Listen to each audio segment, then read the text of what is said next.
Poți să-ți declari iubirea pentru cei din jurul tău și să crezi în tot ce e adevărat. Dar în rugă-te n-ai dus inima ta lui Iisus. Cu timpul tot ce ai va fi luat. Chiar de suferi în tăcere și nimeni nu e de partea ta. Este unul care te iubește în veci. Și când pleci, dar și când vii, mâna lui te va păzi. În toate el va fi tăria ta.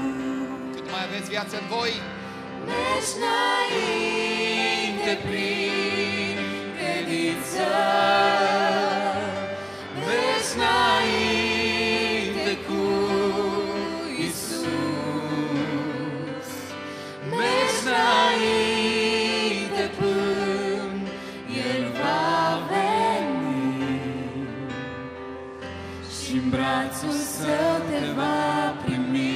spune suflete, Mergi înainte prin credință. Mergi înainte cu Iisus. Mergi înainte până El va veni și-n brațul Său te va primi. Harul Său e pentru tine, un izvor de ape vii. Credința în El îți schimbă inima. Și dacă ai greșit, chiar și atunci vei fi primit.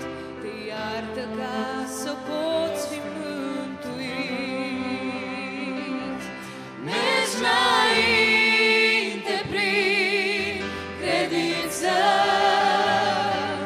Mergi înainte cu Iisus. Mergi înainte până El va veni și-n brațul Său te va primi. Mergi înainte prin credință. Mergi înainte cu Iisus. Mergi înainte până El va veni și-n brațul Său te va primi.